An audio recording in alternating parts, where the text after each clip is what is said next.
My name is Keith Fanjoy. I'm the director of a program called Bester Community of Hope, which is an initiative of SanMar. Many of you have come to several of these events over the past few years, and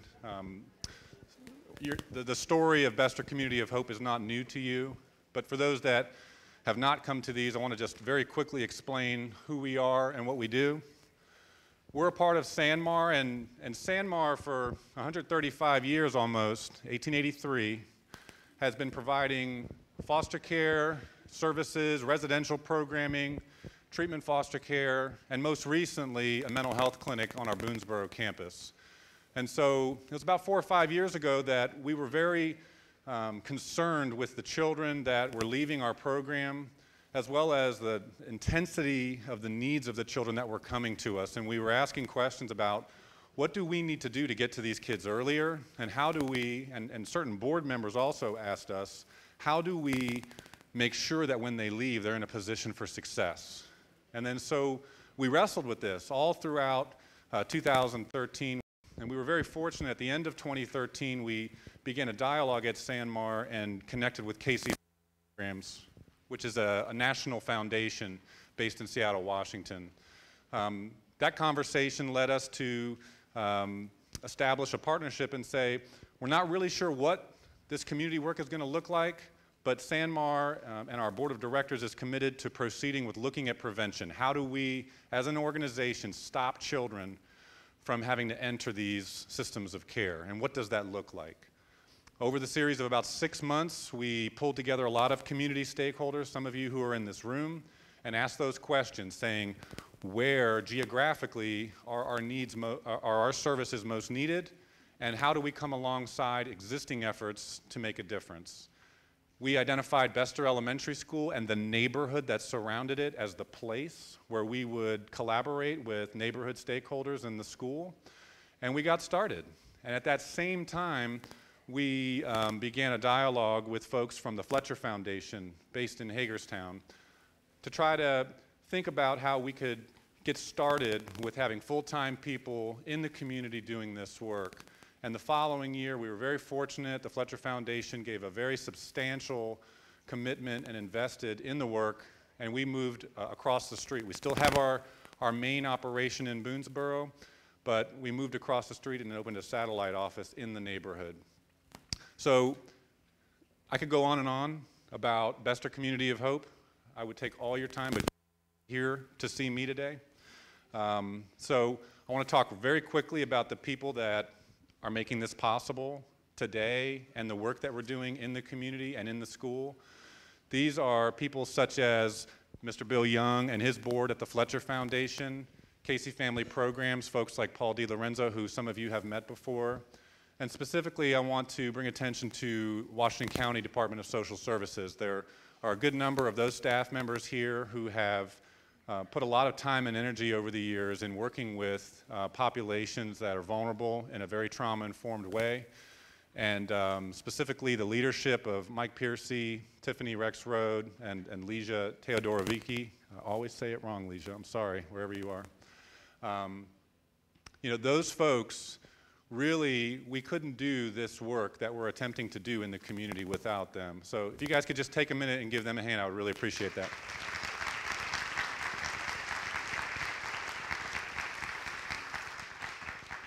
Bester Community of Hope is really a two-prong approach. We do a lot of systemic work in the community and the school, trying to identify gaps and attaching partners to those gaps so that kids wake up in the morning, and from the time they wake up till the time they go to sleep, they have access to what they need.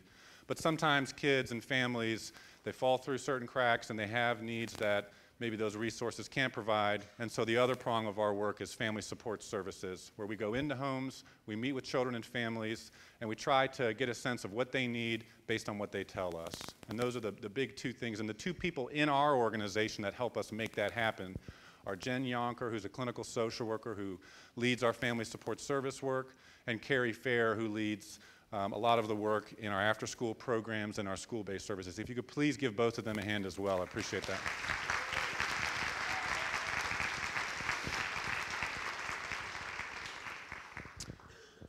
So Before we get started, I just want to do some housekeeping. We'll have coffee and snacks out there. We'll have a break around 9:50 after Dr. Anda's keynote presentation. There's bathrooms both around the corner here down the hall, and there's also some hidden upstairs. Those are the secret ones you don't know about. So to introduce our first speaker today, I'd like to welcome the Director of Washington County Social Services, Mr. Mike Piercy.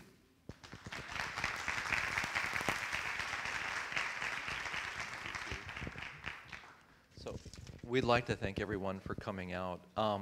At the Washington County Department of Social Services, we're still in process of becoming a trauma-informed agency, and we'd like to thank Dr. Anda for the work he's done. You know, the work with the adverse child events research helps us understand that traumatic events, not just with our clients, but with ourselves, colors and shades all the events and all the relationships in our lives. And we much appreciate his work with this. And we're grateful for the work that he continues to do, not only to help inoculate us against the events that are going to happen in our lives, but then also begin the process for healing. So without belaboring it, we'd like to turn the time over to Dr. Robert Anda.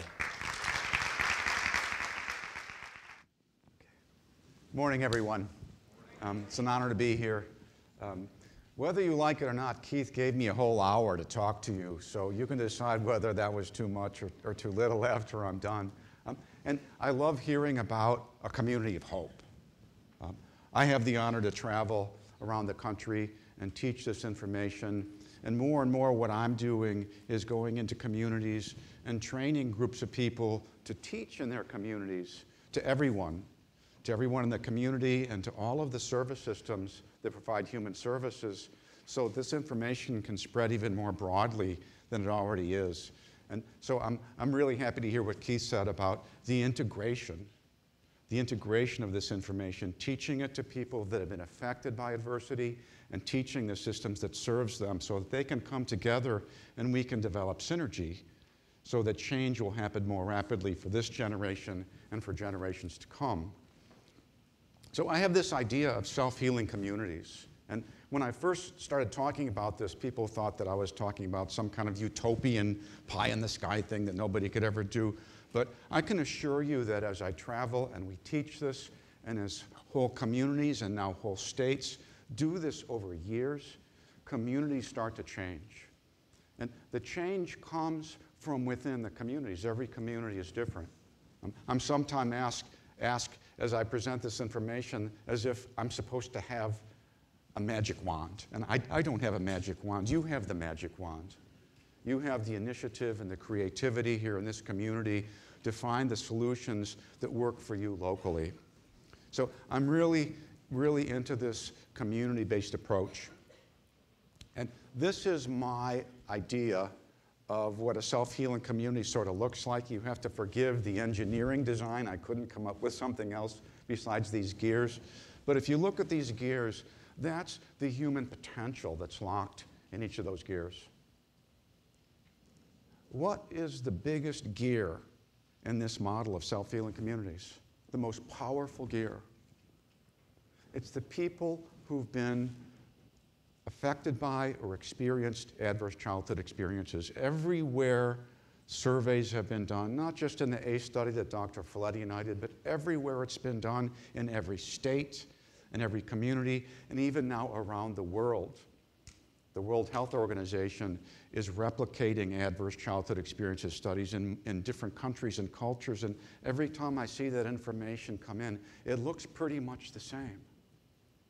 So the power comes from the people affected by adversity, because that's the majority of the population everywhere we go. And then what we want to do is take this not only to the general public, but to every service sector that works with them, so that they can change their policies and practice in a way that works better for people that have been affected by adversity. We have inadvertently developed policies and practices that we'll talk about a little bit today that tend to make things worse. And it wasn't done intentionally. We didn't know better. We'll be talking about that and how different service sectors can do better. I always enjoy seeing seeing quotes from famous scientists that I learned about when I was training. This is a quote from Louis Pasteur. And he said, "When I approach a child, he inspires me in two sentiments: tenderness for what he is and respect for what he may become." You know, over the past 2 years, even when my kids were little, I was traveling a lot, so I always brought photos of my kids. That's my son, Will.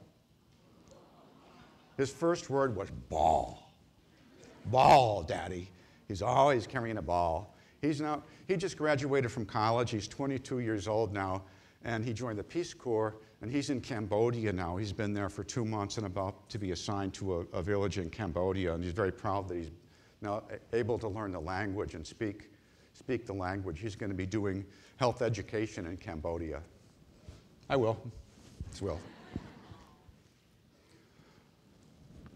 What we're learning now, which is really important as we teach about ACEs, is what we didn't know, all of the biology I'm going to talk about for maybe the next 10 minutes of why the effects of adversity are so powerful. It's because we now understand the biology of it, how it works. And I think understanding the biology helps people to have more compassion when interacting with people affected by adversity. When I talk about adversity, I'm talking about stress.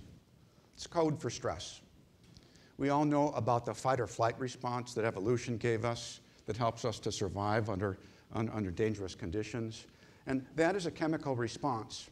Our adrenal glands release two chemicals, adrenaline and cortisol, when we're put under stress. The adrenaline raises our heart rate and makes our muscles stronger so that we can fight or flee to get away from danger. Adrenaline is a neurotransmitter. Our nerve cells talk to each other through gaps. If you know about neurotransmitters, they talk through gaps. Adrenaline is one of those chemicals that helps nerves talk to each other. So if you can imagine a developing brain, a child's developing brain, if it's flooded repeatedly by a neurotransmitter, it may make it more difficult for those systems that are developing and talking to each other to develop the way that we would want them to develop. And probably even more importantly, there is a steroid hormone called cortisol. Cortisol in repeated doses or high doses is toxic to brain cells. It makes it difficult for those brain cells to make connections. And in animal studies, high levels of cortisol actually can kill brain cells. So we have this wonderful stress response, but if the stress is unpredictable or severe, like we see here, it leads to vulnerability, and that is a biologic vulnerability of the effect of the chemistry of stress on the way our nerve cells wire up or don't wire up. If it's predictable or moderate, it leads to resilience. And in this sense, I talk about resilience that if we don't get overwhelmed biologically by stressors, we can calm ourselves down and be ready for the next one and handle the stresses of life. So if there are many episodes of stress or adversity, or if it's chronic, if it goes on day after day or week after week or month after month or year after year, there is more exposure to the chemistry of stress and therefore a higher likelihood of biologic vulnerability. I'll be talking a little bit more over the next few minutes about how this affects neurodevelopment, brain development, and the new field of epigenetics, which I think explains a lot of why adversity and trauma and stress have such long-lasting effects on the way we grow and develop. This is the cover art from an American Medical Association newspaper that came out right about the time I just started learning about all of this. Because I'm a physician, I wasn't trained in this. I had to learn it by doing it. And I saw this cover art. This was the first time the American Medical Association tried to teach physicians around the early 90s that domestic violence might have health implications. And so an artist created this cover art, and I show it today. I know it can be difficult to look at, it's painful. We have a child who's being stressed by the behavior of the parents, and we just learned about the biology of stress. So potentially, but not necessarily, this child's brain development and human development may be affected by these kind of events in that family setting. And it took me a few years of showing this to audiences where where the light bulb went off about the parents. Because when I first saw this, I said, what's wrong with those parents? Why are they doing that? So I don't ask that question. I might say, what were their experiences like? Why do they have difficulty regulating their emotions? Why are they doing this? Why might there be violence in this home? Why might there be mental illness or substance abuse in the home or the other things that tend to go along with violence? I say, what happened to them?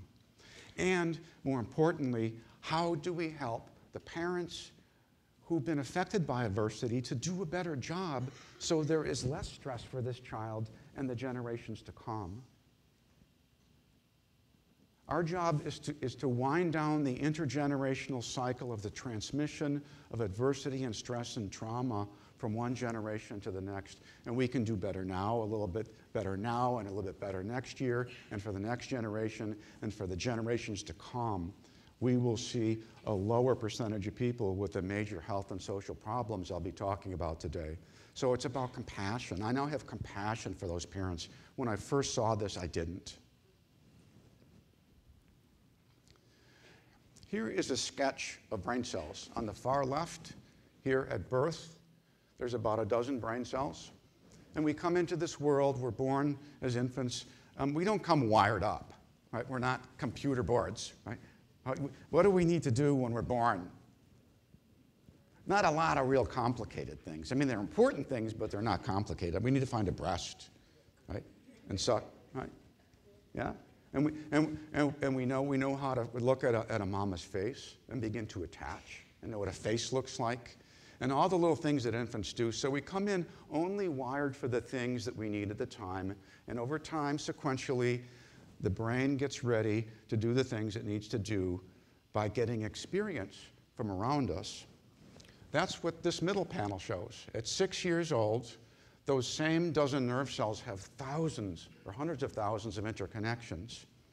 The making of connections in neural networks in the brain is dependent upon the nature of the experience. The more experience comes into that section of the brain, wherever it might be, from our senses, from the environment around us, the more wiring occurs. At puberty, at around age 14, there are fewer connections than at age 6. There's a process that comes in around the time of puberty that's called pruning, wherein the least experienced networks tend to withdraw, and they sort of lay dormant there. We used to think that they went away, but they actually lay dormant, which is really hopeful as we talk about brain development and changes that can be made, that if we get those experiences later on, it's called plasticity, neuroplasticity. They're dormant, and so there's the hope that some of those things that maybe weren't experienced can be experienced, and our brains can change. This is from the Harvard Center on the Developing Child. It's called Persistent Stress Changes Brain Architecture. Here we have, under the microscope, see that brain cell? It's really colorful and pretty, like a Christmas tree. That's a healthy brain cell. That one's ready to make a lot of connections and develop healthy communications to the nerve cells around it. This is a cell exposed to a lot of adversity, or some people call that toxic stress, and you can see that it's not as healthy. If you take a little section of this one, little tiny section, and put it under a high-power microscope, you see it here. The little lumpy, bumpy things are where that brain cell is ready to branch out and talk to, send the neurotransmitters to an adjacent cell and develop a network. Down below, in this cell that's been exposed to a lot of adversity, it has fewer of those little buds and less ability to connect. That's what we're talking about, the effect of the biology of stress on the health of our nerve cells. I'm going to talk for a few minutes. I'm learning this field now. How many people here have heard or read about epigenetics? How many people could try to teach it to somebody else? Okay, well, I'm not very good at it either, but I'm going to try this morning, okay? Epigenetics, really important. I think this is one of the most important findings in understanding human development and human biology ever. It's very exciting. So we all know we have chromosomes in the nucleus of our cells, and that's really tightly compact, compressed DNA. It has to be tightly compressed to fit in the cells. I'm told that the DNA, if you put it all strung and all together, would be about as tall as me. So you can imagine something like that being packed inside this little tiny nucleus of a cell. In order for the DNA to be used, it has to unwind from that tightly packed state. And this is what this diagram shows, the unwinding. And you see these little yellow balls. Those are proteins. And the little band is the DNA that's wrapped around the proteins. I like to think about a fishing reel.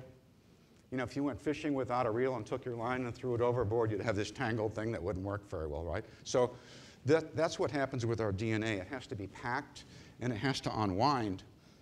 And here, you see, it's getting ready to be used, and then it finally unwinds, and here are the genes.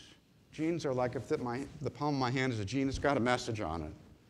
It says to the cell, make a protein that tells that cell to do something really important that our body needs to make these bodies and for us to function. So it's a message to the cell. And you see these little orange cones here? Those are chemicals that can attach at the point where this is ready to unwind so the gene can talk to the cell. Those can block that unwinding point so the gene that can't be opened up. It's still attached to the protein. That's epigenetics. And one of the common chemicals is a methyl group. It's called methylation patterns. What does it have to do with today? It has a lot to do with what we're talking about today.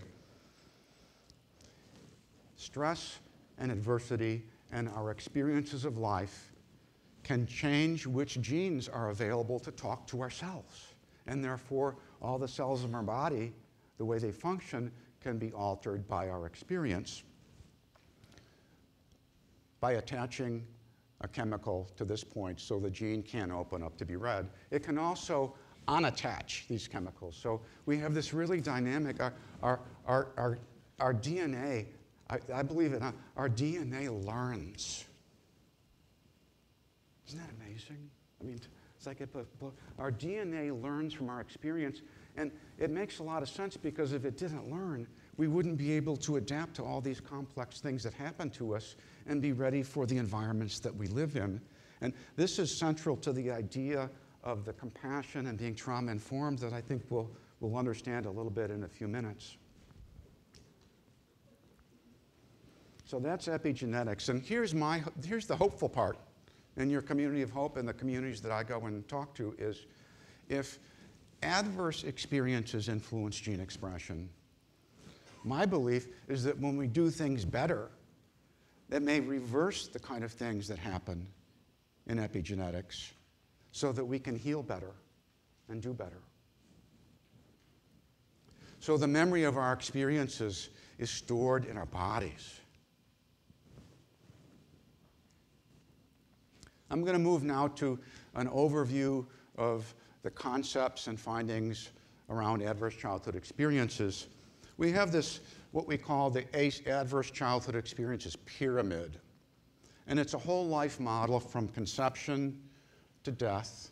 So if you imagine this whole life model going up here through the pyramid, time going up this way, the hours and days and weeks and months and years, decades going up here. Our society tends to come in here when there is already risk behavior or social, emotional, and cognitive impairments or disease, disability, and social problems. Our society has learned to do that, and it's not a bad thing, but it tends to be ineffective. I mean, I'm trained in internal medicine. My colleague, Dr. Folletti, is an internist, so we came together and said, you know, we're doing this, but might there be something that might be more effective? And I'm not criticizing anything we do once things say we want to continue. If I get injured, I want there to be an emergency room. If I get sick, I want a treatment to be available. But this is really expensive, and in many cases is not as effective as we would like it to be. And so we said, well, what about what is the foundational aspect of the origins of our major health and social problems? Where do they really come from? And if we can unearth that, then we can do true primary prevention. So what we now know is that ACEs, or adverse childhood experiences, disrupt neurodevelopment. We didn't know that the first 10 years that we published it. We had to learn about the neuroscience afterwards, leading to social, emotional, and cognitive impairments, to risk behaviors, to disease, disability, and social problems, and early death. That's the model we used. And we now learned in the last few years about this really powerful effect of experience on the way our genes are used, and therefore the way our cells function. And looking back on that cover art that I showed you of that family at the dinner table, we need to reduce the intergenerational transmission. It's almost like a virus. It's passed from person to person, from one generation to the next. So, of course, we work with children, but we need to work with the people who have been affected by adversity so they don't pass it on. That's how it works. It's like with viruses, they call it vertical transmission. It's transmitted down from one generation to the next. So the ACE study that I'll talk about for a few minutes examines the health and social effects of ACEs throughout the lifespan among more than 17,000 people. Briefly, who were these people? They were in a primary care setting in San Diego. They're a well-educated group of people. Most had been to college. Only 6% did not have a high school diploma. Mostly middle class, upper middle class community, which is what San Diego is. The weather's always good and there's beaches and cool things to do, so people want to live there. Predominantly white. And they have some of the best health care in the world. And I now think of these 17,000 people looking back on doing this, developing this in the 90s. If I wanted to go out and get 17,000 people into a really big study who had these social characteristics and who were probably as healthy a group of people as you could find in this country, it would be hard to do this again. So as we look at the level of adversity in this population, and when we scratch the surface and see just how much that adversity affected them, you can imagine the effects this might have in different populations of people. So this, in a way, is sort of the best case scenario of how much adversity there is and the impact it has on populations. The first thing that we found that I did not know, because I was studying cardiovascular disease at the CDC when I somehow stumbled into this ACE thing. So I didn't know any of this. ACEs are common. And when I saw that, I was the first person to see the data come in from the Kaiser Health Plan. I saw what I'm going to show you now, and I wept, because I didn't know. The first group we called household dysfunction. 27% of those people grew up with substance abuse in their home. 1 in 4 with the stress, the relational stress that can go along with parental separation or divorce. 17% had mentally ill people in their home. 13% witnessed their mothers being physically abused. And 6% had criminal behavior in the home, as evidenced by having someone in their home incarcerated while they were growing up. 3 forms of childhood abuse. 11% had been psychologically abused, 28% physically abused, and 1 in 5 had been sexually abused. 15% had been emotionally neglected and 10% physically neglected. Neglect is not getting those experiences in our environment so that those networks can develop and be healthy and function. So that's the absence of the experiences that we would like to have to function. They're common. The next thing we saw is that those 10 experiences are highly interrelated. This was new information when we did this, because nobody had ever really gathered this array of adversities in one study before. This was new. They come in groups. So the way I'd like to teach this to you this morning is, if you were one of the 17,000 people in our study, and you reported to us that you grew up with substance abuse in your home, okay, that would be your first ACE. There are 10 of them. Your chance of having one of those additional adversities is 81% on average. So 8 out of 10 of you would have one of the others. So that's one stressor, two stressors. If you go to the far right, almost 60% of you would have 4 or more. So you start adding up the stress, one here, plus 4 or more. 60% of you, if you have that, would have 5 or more childhood stressors.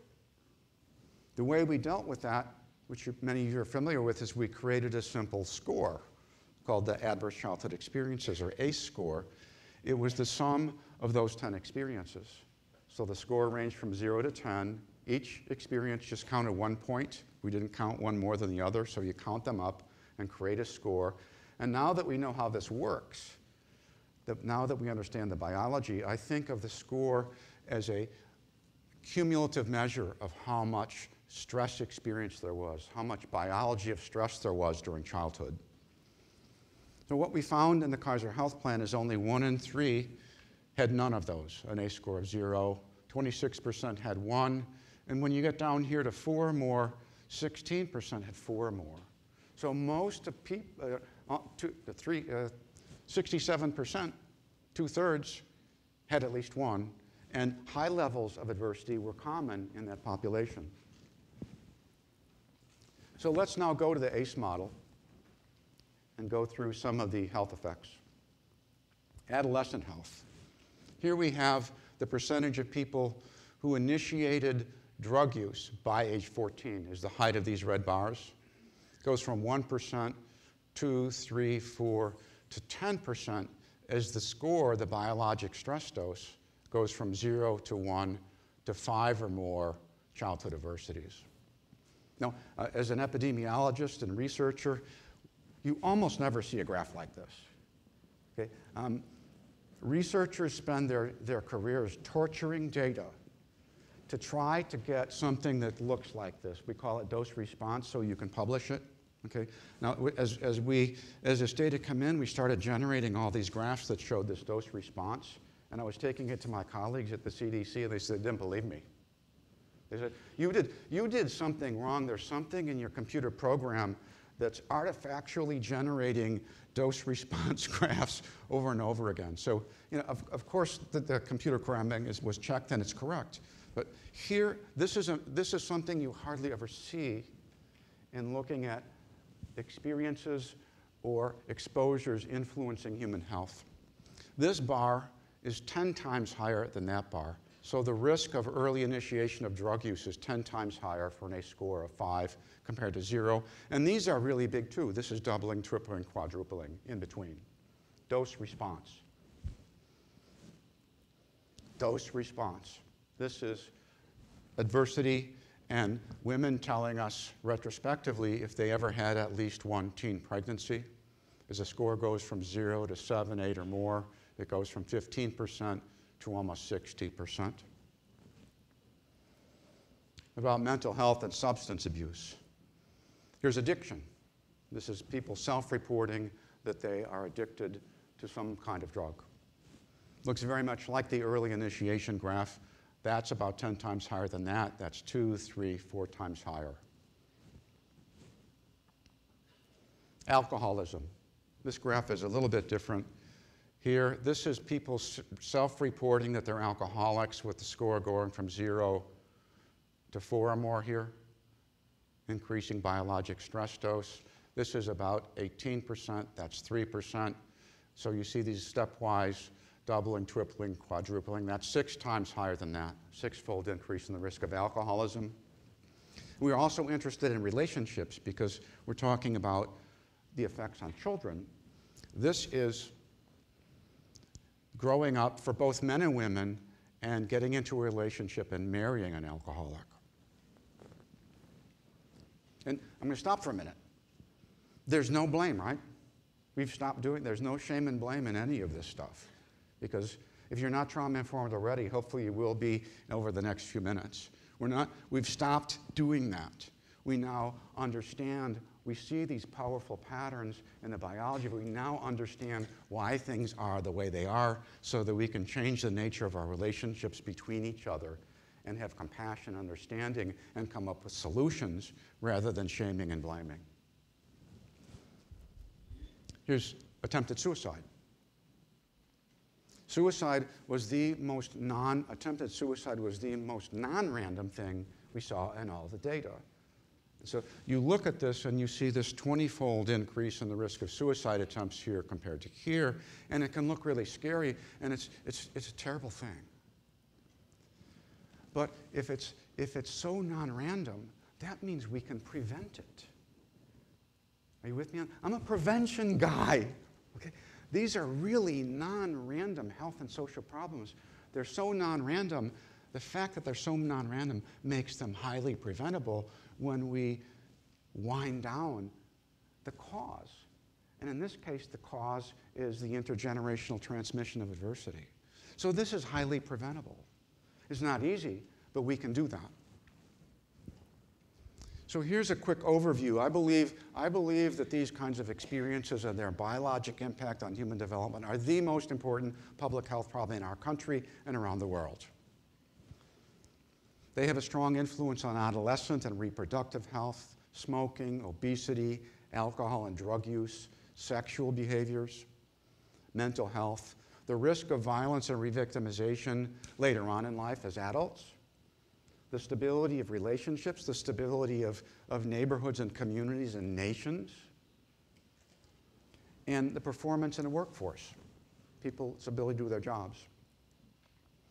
ACEs are a pathway to major causes of death in the U.S. Here is liver disease.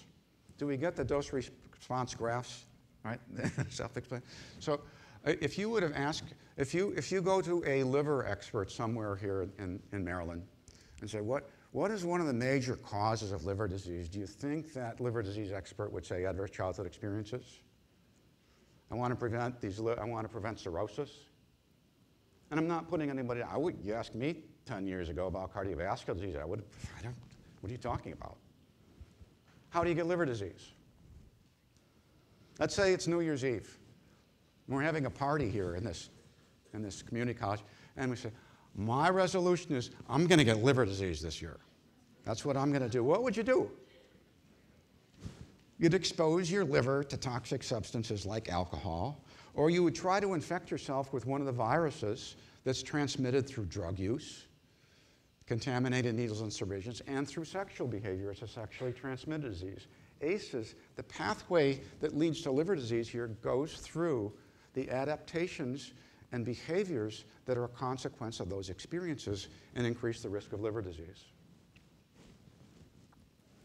Here's heart disease, the leading cause of death for men and women in the United States at high levels of adversity nearly doubles. A lot of this is not explained by the known risk factors. We went through this statistically. It's not only about a third of this relationship out here is due to the risk factors that we're all familiar with that cause heart disease. There's something else. And my guess is it's probably that epigenetic keyboard thing of the turning on and off of genes that we're just beginning to learn about. In the years to come, we'll probably understand the physiology, the biology of how that works. Here's some of the leading causes of death caused by ACEs. Heart and lung disease, stroke, diabetes, cancer, especially lung cancer, liver disease, suicide, injuries, HIV and other sexually transmitted diseases, and autoimmune diseases. These experiences tend to ramp up the immune response in people's bodies, so there's an increased risk of things like rheumatoid arthritis or lupus or other autoimmune diseases. And at the tip of the ACE pyramid is early death, so premature mortality. In the ACE study, we followed these people forward in time and got the death certificates of people that died, and we saw that for people with ACE scores of 6 or more, on average, died 20 years younger than the people with ACE scores of 0. So how many folks here are trauma informed? Okay. Now, I learned this about 10 years ago. I was at a meeting in Madison, Wisconsin, and I'd done a presentation, and somebody said, well, why don't you come to the trauma-informed work group? I said, well, what is that? What's a trauma-informed work group? See, and what I was expecting is that being trauma-informed was a protocol. because I'm a physician, I like protocols, I like menus. If you tell me what to do, I'll do this, this, this, and this, and then it will get better, or maybe not, but hopefully better. Being trauma-informed is not a protocol. There aren't protocols for this. Being trauma-informed is a conceptual frame shift that takes it from what's wrong with you. Why are you doing it? What happened to you? Don't you understand that what you're doing hurts other people or it hurts yourself? It's bad for your health. To understanding with compassion what happened and understanding these natural pathways that are really powerful that lead to the health behaviors and social problems that we want to prevent. So let's take the example of smoking. I noted on that list I just showed you, adverse childhood experience are strongly related to the probability of young kids beginning to smoke and continuing to smoke, and then as adults continuing to smoke, and therefore the risk of lung disease and cancer. Is that because they didn't go to health, they skipped health class? Right? No, is it? They don't know. Try to find somebody in our culture that doesn't know that cigarette smoke, if you keep inhaling it, has carcinogens in it, and it can wreck your lungs and give you heart disease and cardiovascular. Everybody knows that, right? So what's the explanation? This is part of the essence of being trauma-informed. It's an adaptive behavior. Remember, our DNA learns and affects our bodies, and then we adapt to the effects they have in a way that works for us. Smoking works. People that have adverse childhood experiences tend to have more anxiety or more depressive symptoms or have more difficulty concentrating. And when you take in that smoke, what do you get besides carcinogens? You get a neurotransmitter, nicotine. Nicotine is a very powerful neurotransmitter that tends to alleviate depressive symptoms and anxiety and can help people to concentrate. So those kids, as a group that have more ACEs, when they experiment, they're more likely to continue because probably I believe subconsciously, things get subtly better, or maybe not so subtly better, and so they're the ones that are more likely to continue and smoke. It's adaptive. We adapt to our experience.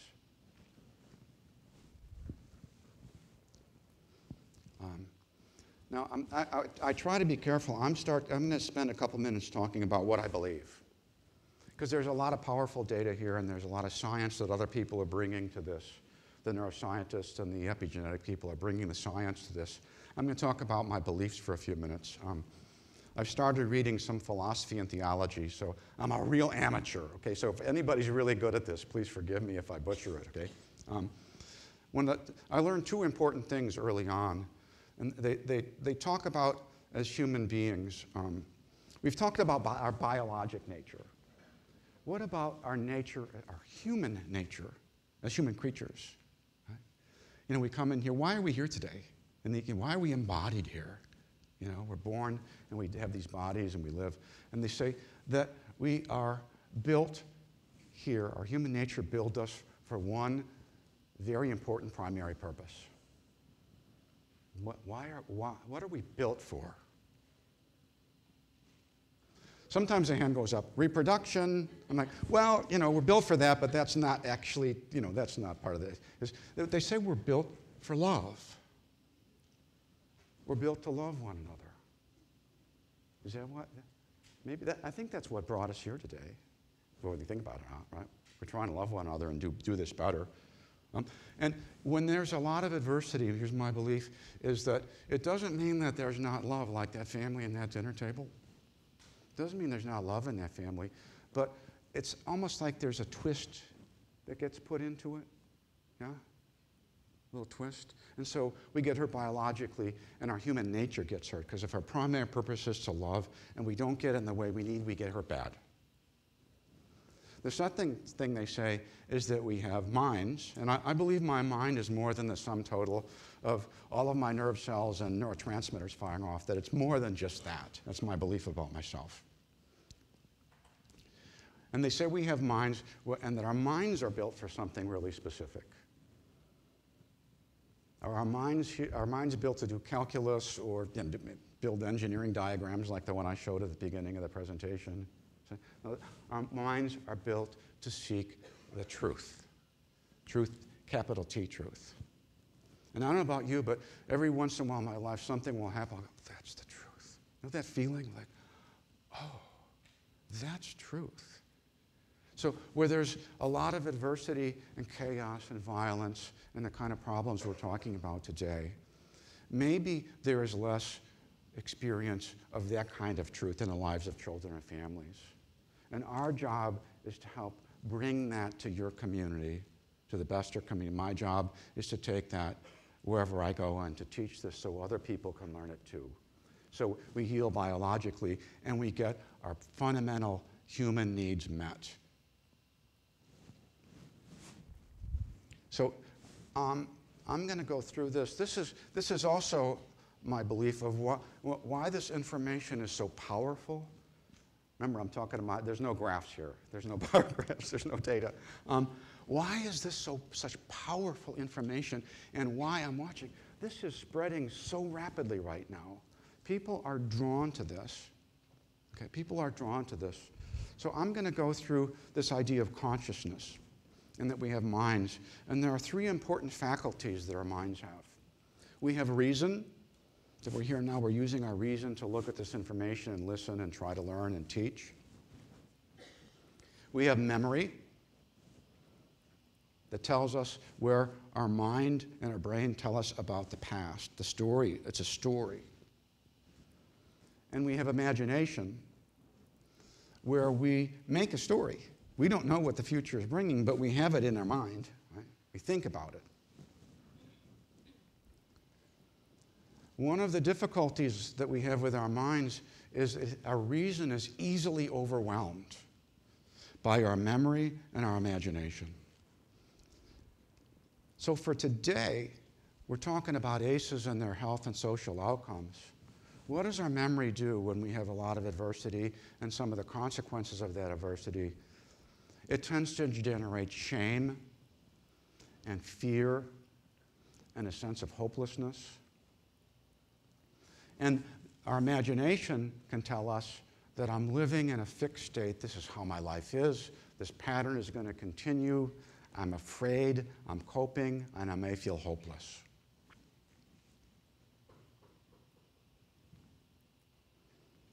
So what I believe a fundamental aspect of the power of this information is that we can reboot and reframe the conscious way we think about our lives.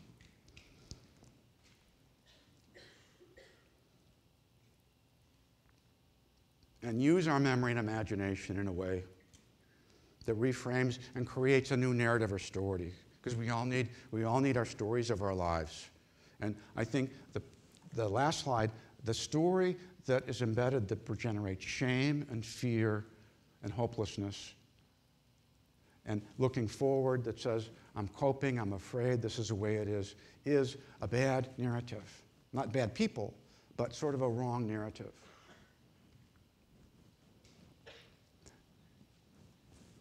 I adapted.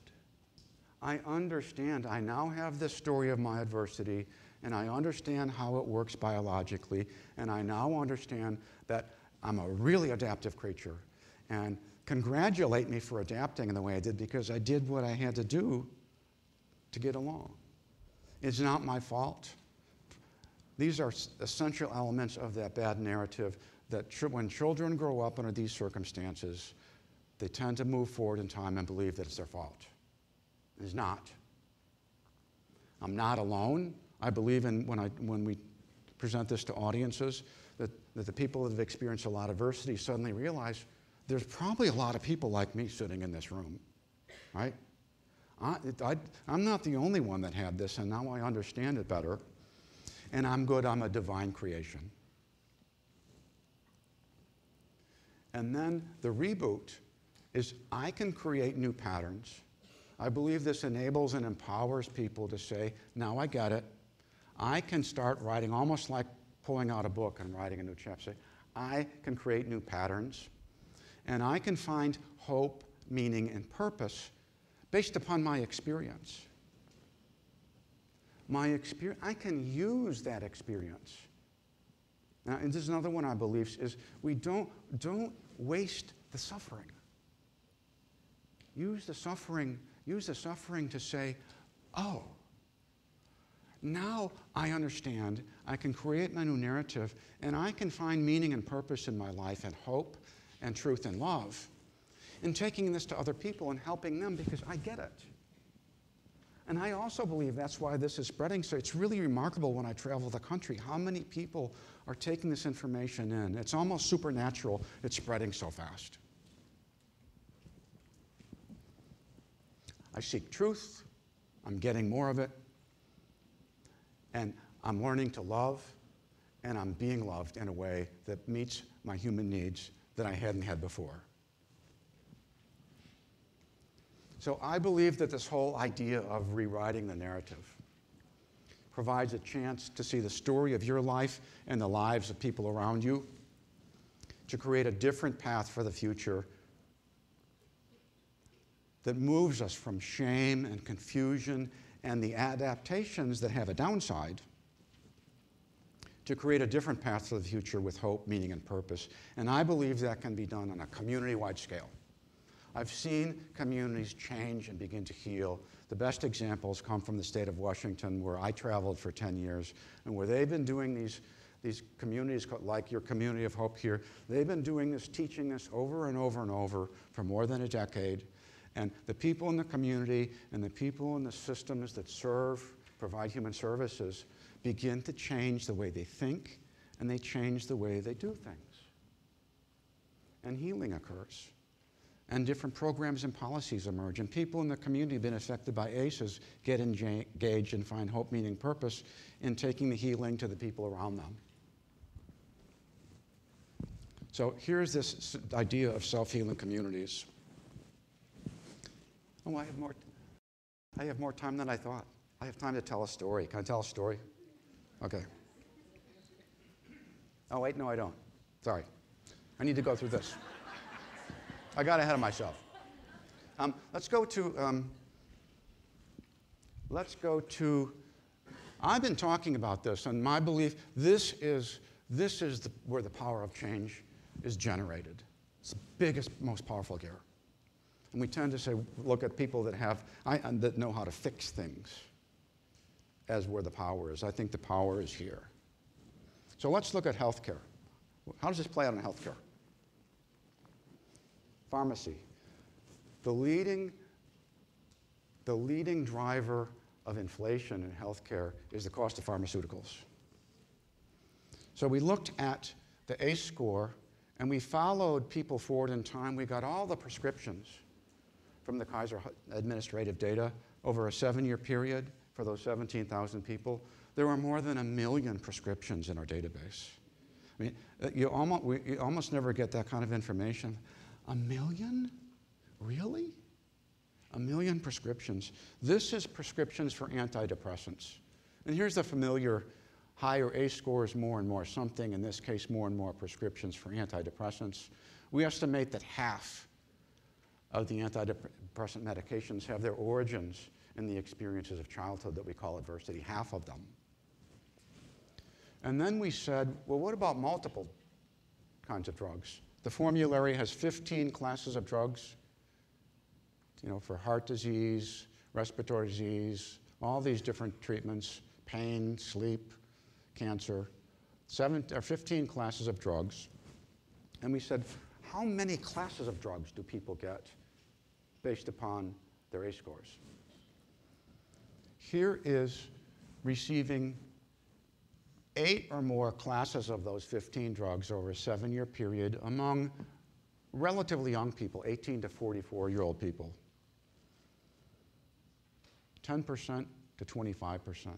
In 7 years, for ACE scores of 5 or more, 1 in 4 people had received 8 or more of those 15 different classes of drugs in the Kaiser formulary.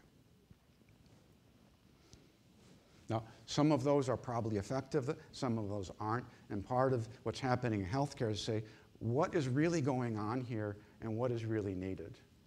and it's not to blame any healthcare providers, anybody, to sort this out a little better and say, what are we treating? And can we treat it better? Is 8 or more classes of drugs the effective treatment for what's in front of me? Or do I need to know the story better so that I can sort it out? The education system. Here is what I want to talk about, this information taken into community. This was taken in to Spokane, Washington by Dr. Chris Blodgett at Washington State University, and he went into the elementary school system because that community had seen this data for years, and so the people in the education system were not afraid, right? Their fear dropped. They weren't afraid to let him go into the schools and find out what the ACE scores of elementary school students were by asking, not them, but asking about the adults that work with them or the parents. And he found that students with 3 or more ACEs are 2.5 times more likely to fail a grade. They score lower on standardized tests. They have more language difficulties. They're suspended or expelled more. They're designated as special education more frequently, and they tend to have poor health. Here is, I think, a really ingenious slide from the Washington Family Policy Council that's did this work for many years. This is a classroom with 30 students in it, based upon their surveys of students. There's 30 students here. I don't know if you can see the numbers on the desks. Those are a statistically representative classroom. In those 30 students, there are 6 with no ACEs, 5 with 1, 6 with 2, 3 with 3, 7 with 4 or 5, and 3 with 6 or more ACEs.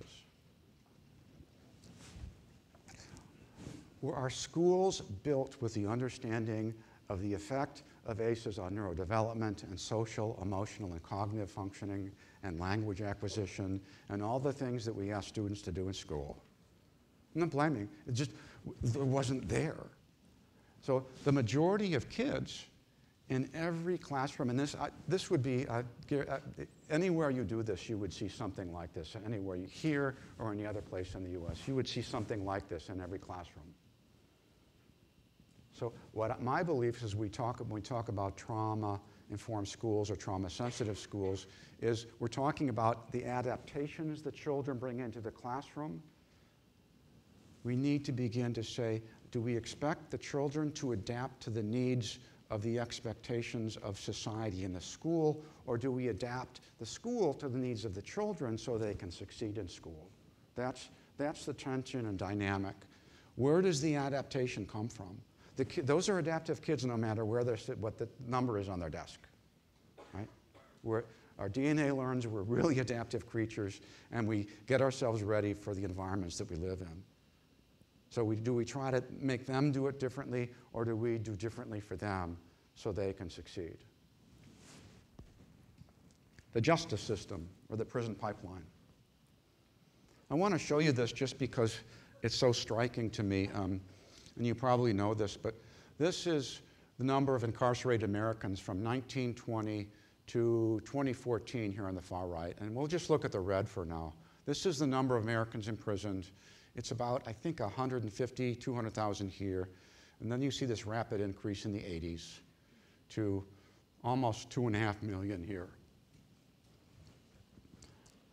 Our country incarcerates more people per capita than any other country in the world. Where do most of these people come from? What puts them at risk for interaction with the justice system? Here's another application of the ACE study data in Pierce County, Washington.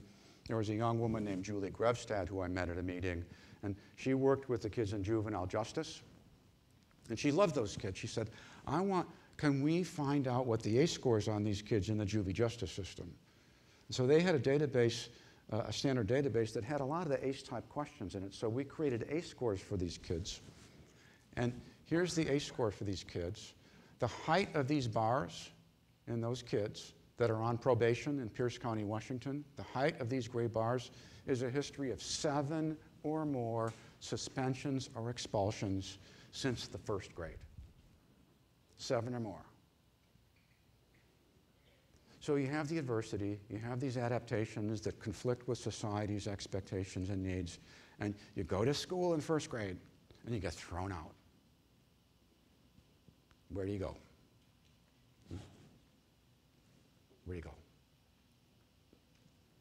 So what does this lead to? We're talking about the prison pipeline.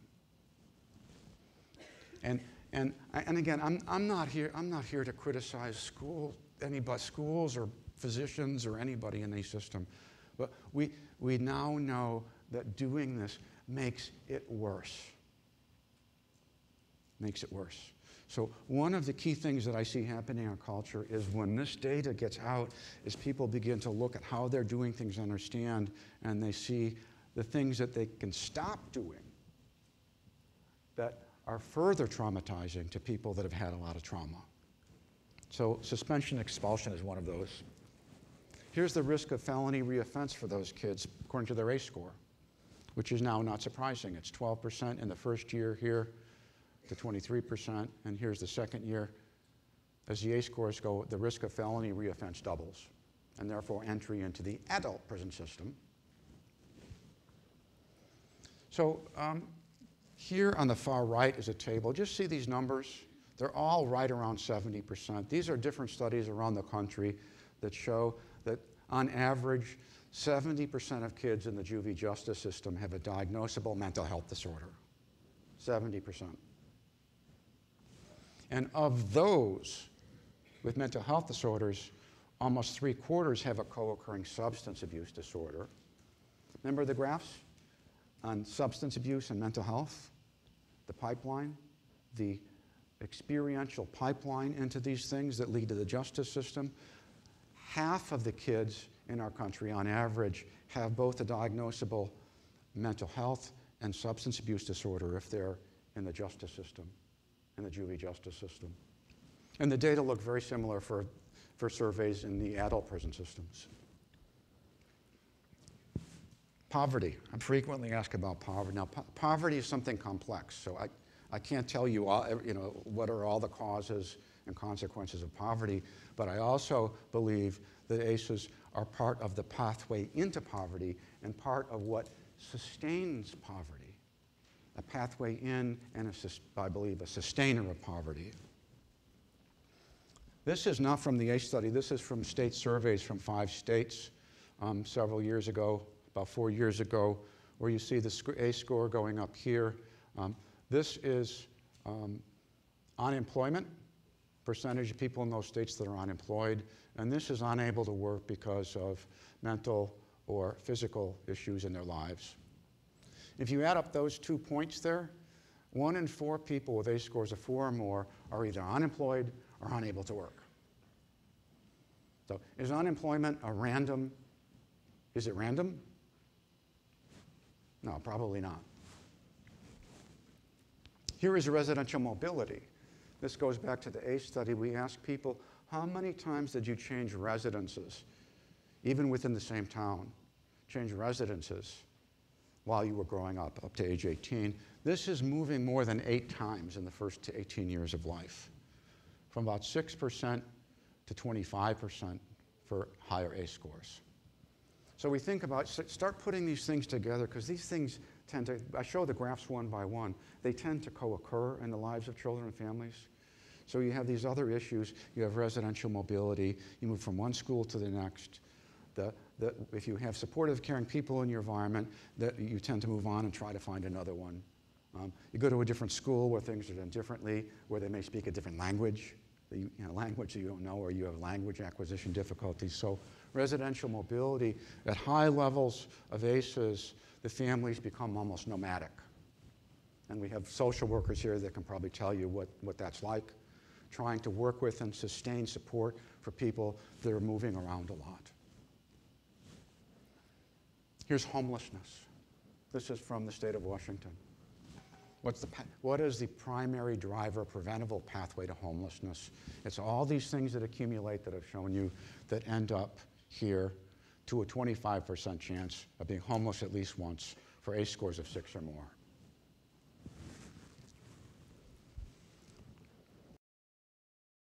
So ACEs are the common source for many things: mental illness, addiction, domestic violence, disrupted families and relationships, suicide, chronic illnesses, school failure, depends where you want to put the quotes. Crime or mass incarceration, poverty, homelessness, health disparities, why some groups of people have more health and social problems than others, the health disparities issue, and violence. Here is, I've talked about risk. The bar graphs where one bar goes higher than another, so that shows you one level of how the risk increases. There's another kind of risk that's really important here. This is called population attributable risk. And what that is simply is not the risk of a problem, but what percentage of a health or social problem is caused by the adversities. As it piles up, what percentage of that problem? And this represents an oil slick here.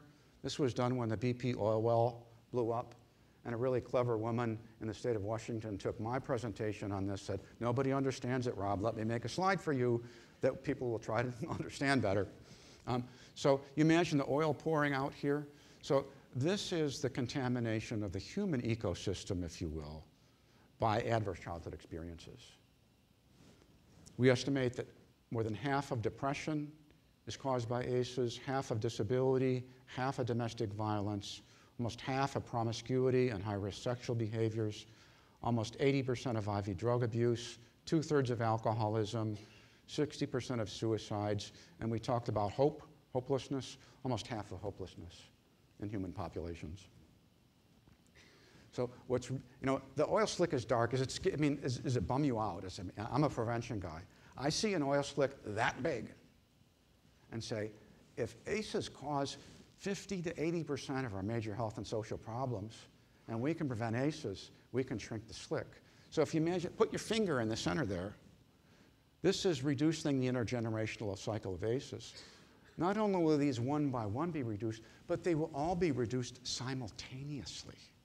And I think that's one of the things that brings people together from different services and with different funding streams and say, I may believe I have the most important issue in the world and my funding stream funds the best program in the world, and it's probably a good one, but why don't we do it together? Because when you succeed, I succeed. And I see that happening in meetings where people who normally would fight over their budgets and won't want to talk to each other because they're threatening to each other, they're beginning to say, wow, if I win, you win.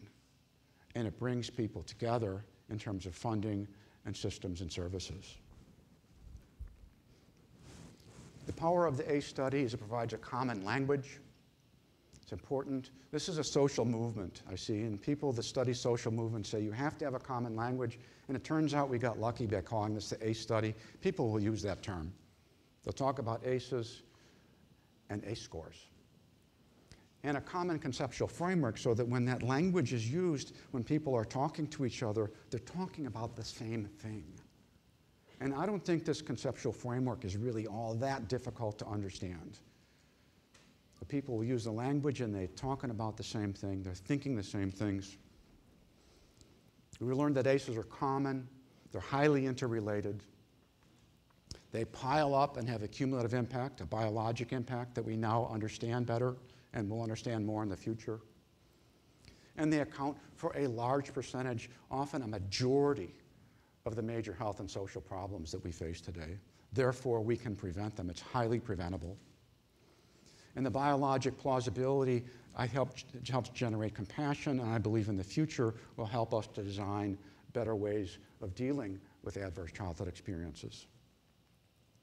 So self-healing communities. I told you when I started that some people thought that I was a utopian fool talking about a self-healing community. I'm going to show you a video that I believe is an example of what happens in a self-healing community. About 7 years ago, I was in a community center in Walla Walla, Washington, and did an evening presentation, much like this one. And at the end of my presentation, I was holding a microphone, and a woman came up and ripped the microphone out of my hand and started talking. And at that point, I checked out. I freaked out. I've never had anybody do that at a presentation. So I don't remember what this woman said. About 4 years later, I was at a meeting in Canada, and the woman who made that oil slick graph was there. Let's move this over to the beginning. And she said, "Do you know Annette?" I said, "No, who's Annette?" "Well, Annette's the woman who ripped the microphone out of your hand in Walla Walla, Washington." "Oh, okay, I remember that." Well, so we have a video of Annette. And the only thing that I want to say before I show you this is she talks about taking the ACEs test. I sometimes hand out a one-page, I call it Finding Your ACE score, that people can fill out in about 5 minutes so they can get their own ACE score, and she had done that.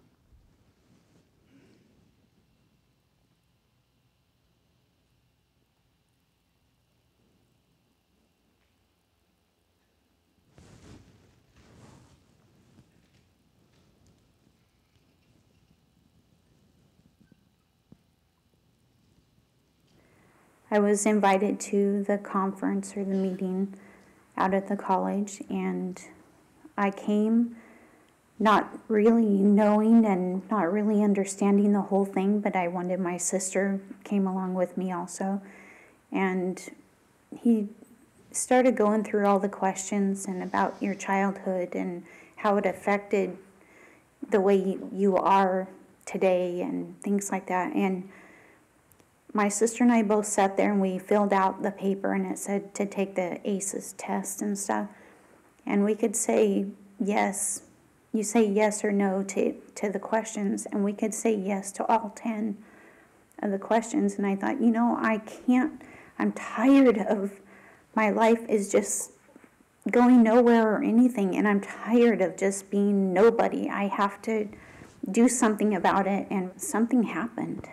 And I just was like, I woke up and realized that nobody's going to change you and nobody's going to do anything for you. You have to be willing to change and do something for yourself.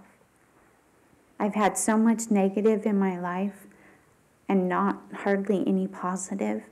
And so I went through the motions, with my kids and trying to parent them the best I knew. I went through the motions of going to the school meetings and showing up and another one, and, over and over and over. But now it's more of, I'm in the middle of it. I'm involved. I'm a part of, and they're listening to me. They know, when I want something for my son, they know where it's coming from. The saying, it takes a village to raise a child.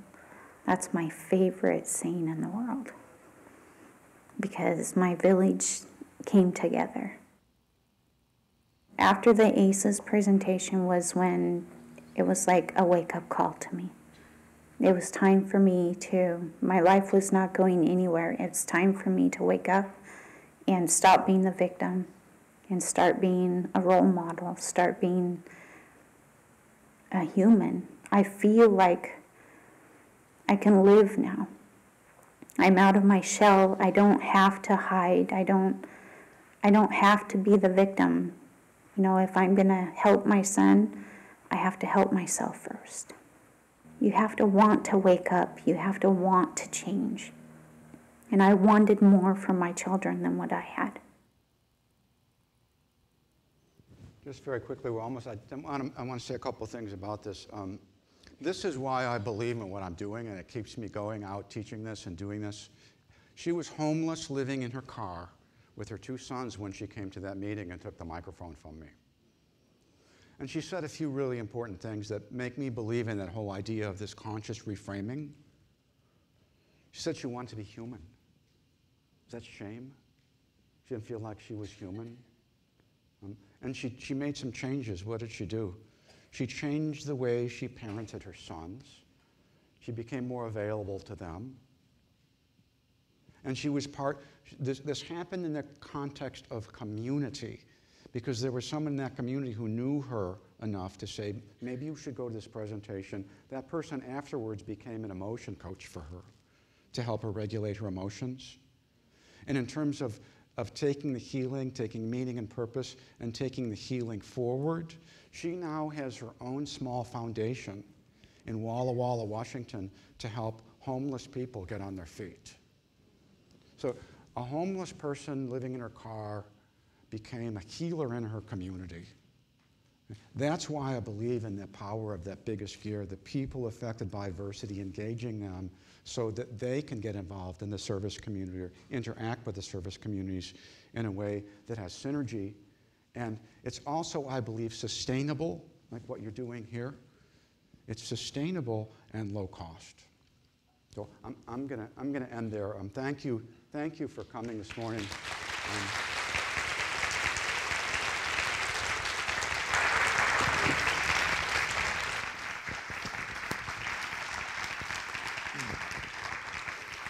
So thanks to Dr. Anda, we are going to take about a 10-minute break, and then when we come back, what we're going to do is spend some time with panelists from the community, not only from Washington County, but also from the state, and have some discussions about things that people are currently trying. So take a break, bathrooms, snacks. See you in about 10 minutes.